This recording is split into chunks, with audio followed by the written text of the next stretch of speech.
I know that when I've been embarrassed to show off my lack of flexibility sometimes in ballet class, I'm much more likely to notice that, no one else is stretching. And I know that I want to put in the extra time and effort to get better at it, but I'm embarrassed that when I'm holding my leg up, everyone's going to see how low my leg is. So I'll put it down or I won't practice.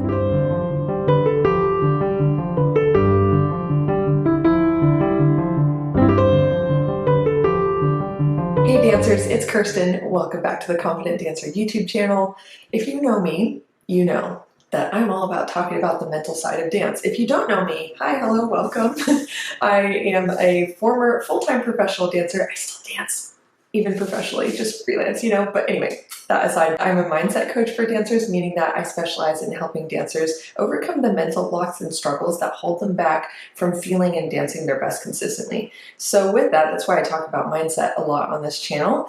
And I wanted to just share with you today 3 very simple but very powerful mindset shifts or perspectives, as we could call them, that are so helpful. They've personally provided so much benefit to me in my life, and I have shared these with so many dancers to their benefit. So I'm excited to share these with you. Know that there are a lot more where this came from, but here are my top 3 I want to share with you today. So enjoy and let me know what you think in the comments. The first mindset I want to share with you is one that I'm sure you've heard of.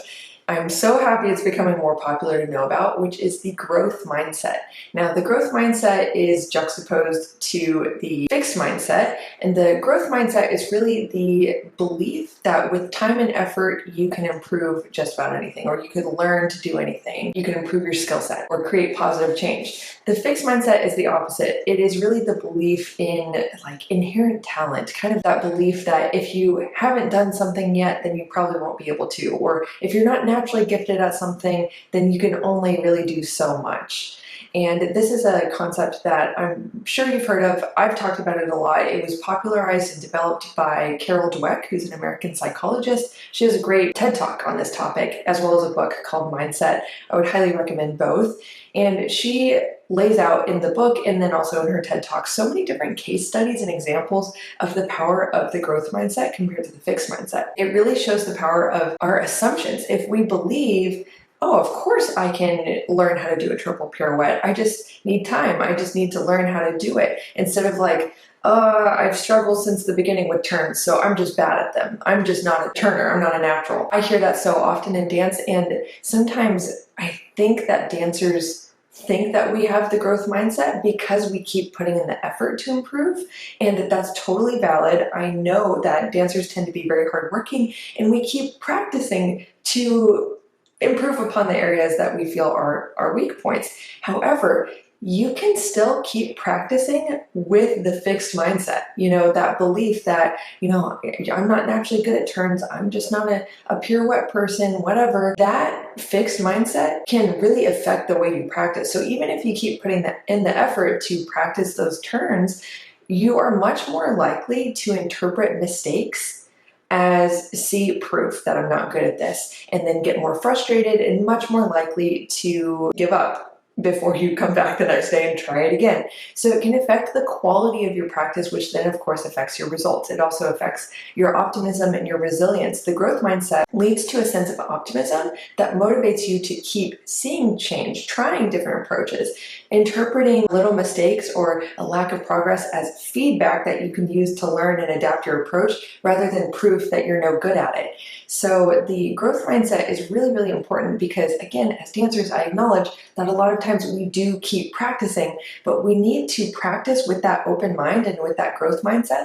Oh, of course I can do it. Of course I can figure it out. Let me figure out how. What's the next thing I can try? And really giving yourself that optimism and that benefit of the doubt, oh yeah, of course I can figure out how to do it. Or if they can do it, why not me? And realizing that if you feel stuck in some area and you feel oh, I'm just not good at that thing, I want to encourage you to question that and say, okay, when did I decide that? Did I decide that I just am not flexible, you know, at the age of like 10 when everyone else was doing the splits and I wasn't, well, okay, even if it feels like you have a lot of evidence to back that up, start to look backwards and see, well, how did that decision that you're not flexible affect the way you practice? Does it make you embarrassed to keep stretching because you think, oh, I'm bad at this and people are going to judge me? I know that when I've been embarrassed to show off my lack of flexibility sometimes in ballet class, I'm much more likely to notice that, you know, no one else is stretching. And I know that I want to put in the extra time and effort to get better at it, but I'm embarrassed that when I'm holding my leg up, everyone's going to see how low my leg is. So I'll put it down or I won't practice. I wanted to point that out because the fixed mindset can often show up in very sneaky ways for us dancers. So open your mind, realize that sometimes we can make limiting decisions in our past just based off of the moment that we're going through, and we can say, oh, I'm just not good at that thing. And even though we keep practicing, we can still have that belief that holds us back in the quality of our practice, in the frequency of our practice, and just even the way we interpret our mistakes. Do you see it as proof or do you see it as feedback? So definitely start incorporating that growth mindset, and I know you will see great results. It tends to also really help dancers to not be as hard on themselves because you don't see your mistakes as the end. Again, it's just feedback, so it's not as personal. Hey dancers, I hope you're really enjoying the video so far. I'm not even going to pretend to hide my excitement. It is of no use. I'm here to announce to you that the Confident Dancer Collective, which is my group coaching program, which has been totally transformed, new and improved since the first time I ran it earlier this year, it is open for enrollment right now. And if you sign up before July 24th, you also not only get access to everything that's amazing in the program for the next 6 months, by the way, you also get a free individual coaching session with me to help you work through whatever goals or challenges you would like to personally address while you're in the program. So sign up before then, but you're probably like, okay, what is it? What are you talking about? This group coaching program is designed to help you and equip you to know everything that you need to know and give you all the tools and the support to be able to build a healthy and confident mindset that helps you to perform your best consistently and feel your personal best as a dancer. We all know that dancing is such a mental game, and yet so many of us are still, despite knowing that, we're not equipped with the tools and the support to actually know how to train our mind to perform well under pressure, or to enjoy dancing instead of being incredibly self-critical, to release perfectionism and comparison, self-doubt, having a hard time trusting yourself or believing in yourself. All of these mental struggles are things that I've seen dancers from all over the world in all different stages of their training or career struggle with, yet so many of us stay stuck and we don't have the support to get through it or the knowledge. And so this coaching program is designed to give you everything that you need to know in order to not only break through those challenges and learn how to be your own best coach and train your mind for success, but also to learn how to really improve your mental health as a dancer and build authentic confidence that feels so good. And I know it won't just help you in dance, it will translate into all other areas of your life. So I want to encourage you to go ahead and click the link in the description to learn everything about what it includes and apply before July 24th so you get that free coaching session. Such a great bonus. And enrollment officially closes August 15th. So sign up before then. Let me know if you have any questions. This program was absolutely incredible the first time I ran it earlier this year, and it's going to be even better this time. So I can't wait to welcome you in, and I will let you go to enjoy the rest of this video. All right, enjoy. The second mindset I want to share with you, I am so about it. It is the opportunistic mindset. Basically, this is the assumption that everything is an opportunity for your growth or your gain. Whether it feels good or it doesn't, there's something in it to help make you better or to give you something good. Even if the opportunity on a really, really hard day is self-acceptance or resilience. Sometimes the opportunity is really, really obvious and tangible. It's like the opportunity to understudy for a bigger role or the opportunity to go to an audition. But I really think the opportunistic mindset, like its true power lies in our creativity and how we think, because so often when I've shared this idea with dancers, especially in groups, like I was just at the University of Utah last week, working all week with the dancers there, I shared about the opportunistic mindset and I said, okay, think about an area in your dancing where you feel like you're just bad at it. It's just a weakness. It's a problem. It's not going well for you.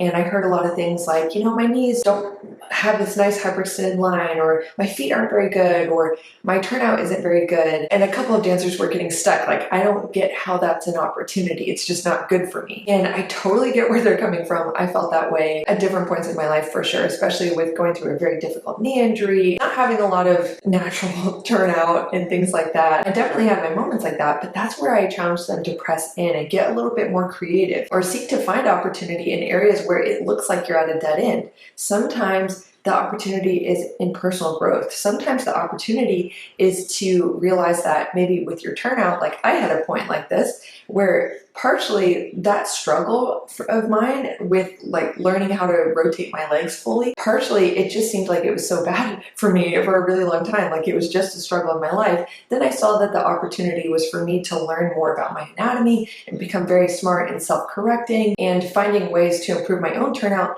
even if my teachers weren't helping me that much with it. So for a while, that was the opportunity. And then it kind of got to a point where the opportunity seemed to be for me to get my turnout to an acceptable level, like the best it was really going to be for me, and then actually accept that and learn to devote more of my energy towards what are my strengths, what are the things that I do well, and how can I put energy into enhancing those rather than just focusing on this thing that's a weakness of mine and constantly getting so trapped in this mentality of like, oh, my turnout is so bad, because it just started to affect my energy and my mindset and my overall confidence to just constantly focus on this area that wasn't going to be like a highlight strength for me.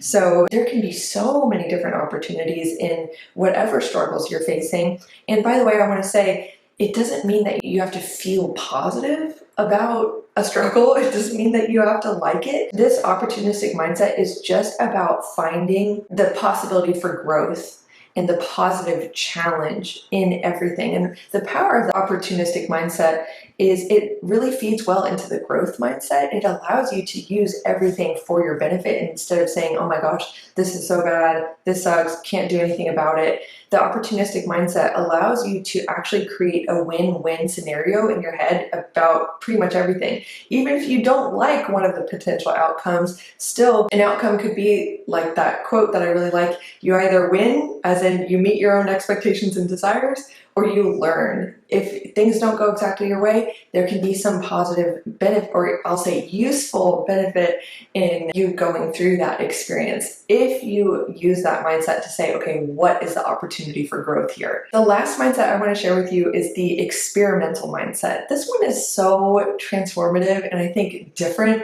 compared to how a lot of at least ballet dancers tend to take class. I just don't think it's very culturally normal. And this experimental mindset is really one of allowing yourself to see, well, let's see how far I can take this. What else can I do to, add some artistic flair to this? It's having a sense of play and like seeing how far you can take things, or using your creativity and your artistry in class. Yeah, that sense of fun in like testing your limits, seeing instead of like, oh, I hope I can hold this arabesque balance. It's like, let's see how long I can hold it. And the experimental mindset allows you to have this way of thinking where if one experiment doesn't go perfectly, you're like, fine, it was just an experiment. I'm going to experiment again. Instead of, and I want to juxtapose this to I'll call it the proving mindset. Like you have something to prove with yourself and with others all the time. I see that the proving mindset can actually be extremely limiting and damaging because it can show up as this fixation on, I want to make sure that I'm doing everything well and doing everything properly. And we're so attached to doing everything properly and well that in your mind you'll be like, oh, well, I'm not going to go for a triple pirouette because I don't know if I can land that. So I'm just going to keep doing a double. But then it creates a self-fulfilling prophecy where you want to get better, but you keep doing the doubles because you only have evidence from your past that you can do a clean double. So you don't experiment and push yourself to be able to learn how to do a clean triple, So it creates this trap. The proving mindset is such a trap. In order to expand your comfort zone and your skill level, you're going to have to experiment. Again, I know that this kind of nuanced here because a lot of dancers do push themselves harder every year. We do work hard, we do put in the effort, but are you doing it again with that fixed mindset or with that proving mindset? Like, let's see if I'm good at this. You know, if you have that mental frame, you'll probably only give yourself a few tries before you decide, I'm not good at it, it's not going well, ugh.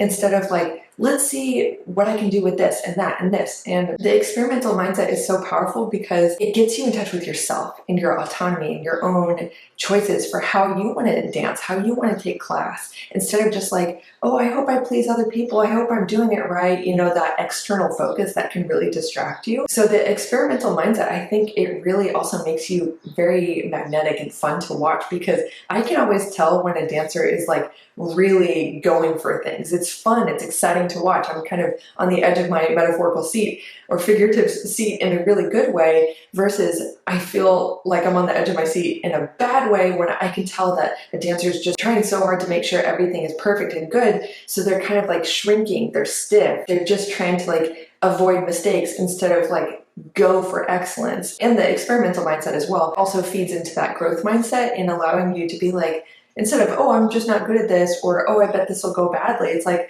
oh, well, let's see what I can do with it. It's so, so, so powerful. So dancers, I hope that you really, really enjoyed these 3 mindsets. Again, I have many more where this came from. So if you'd like to learn more about my coaching services, where you can really learn practical tools to expand your confidence, improve your mental health, and learn practical like performance psychology principles to help you perform your best, definitely check out the link below to visit my website, learn more about my coaching services. I hope you really enjoyed this. Like this if you haven't already, and I'll see you in the next video.